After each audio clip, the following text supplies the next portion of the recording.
Good morning, Pastor Mark here. It is Tuesday. It is February the 23rd. I hope you're safe and well and blessed this morning.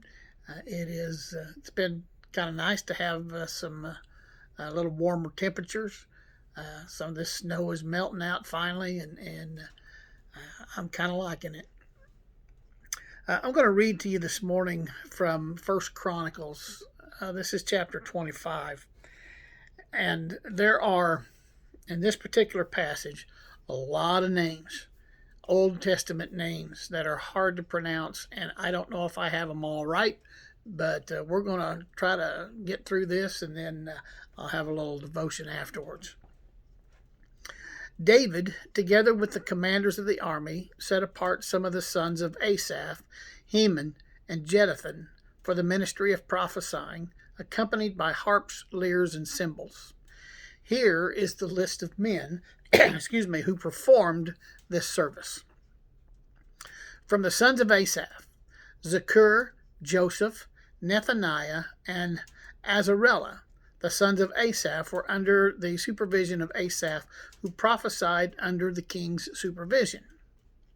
As for Jeduthun, from his sons, Gedaliah, Zeri, Jeshiah, Shimei, Hashabiah, and Mattiathai, 6 in all under his supervision of their father Jeduthun, who prophesied using the harp and thanking and praising the Lord.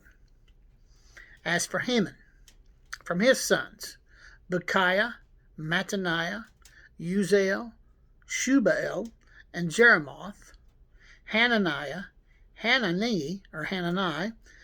Eliathah, Gidalti, and Ramonti Ezer, Josh Bekashaw, Malathi, Hothir, and Mahaziah. All these were sons of Heman, the king's seer. They were given him through the promises of God to exalt him. God gave Heman 14 sons and 3 daughters.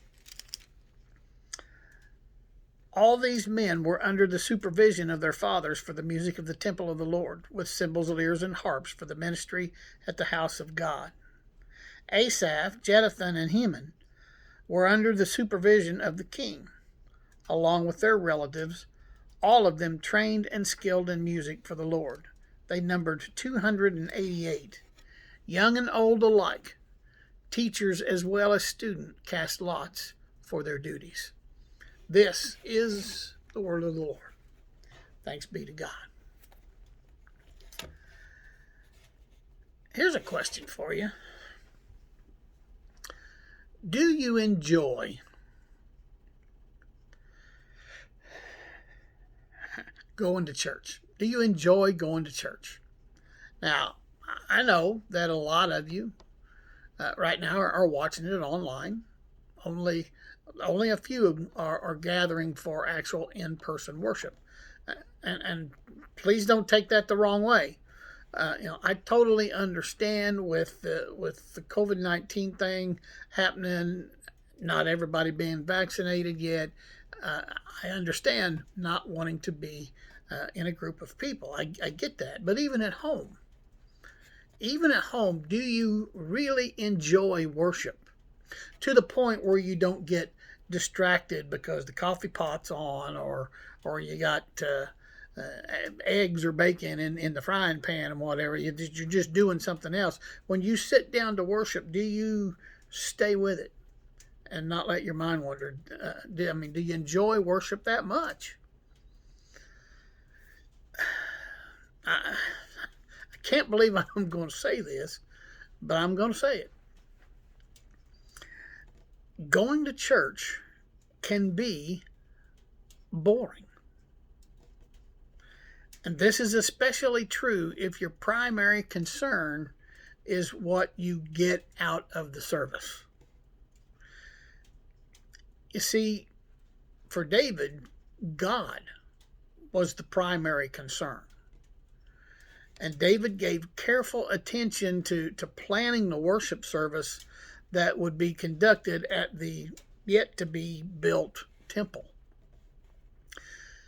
excuse me, David rightly saw that the reason for gathering together as a community of faith was to worship the Lord. When we go to church, we should also focus on the Lord. We focus on God. Don't focus on the songs. Don't focus on the preacher. Focus on God. You know, we shouldn't be looking at our watches, wondering how long he's going to preach today, or she, whatever the case might be at your church. Not wondering what the special is at the restaurant, and if you're going to get out of church in time to be able to get to the restaurant. We shouldn't be thinking how that particular dress looks on a particular person, or how that suit sits on a person, or why is that person not dressed up? Why are they wearing jeans and a t-shirt? We shouldn't be thinking about those things. We need to fill our hearts with a vision of God's glory and respond to Him with praise. If we do, then we need not worry about being bored. Whether small or great, teacher or student, our worship is important to God. And I hope and I pray that you make Sunday a day of worship, and that God, the God of your worship, will become increasingly important in your daily life. Think about it. I'm Pastor Mark. I love you guys. Be safe, be well, be blessed. I'll see you tomorrow.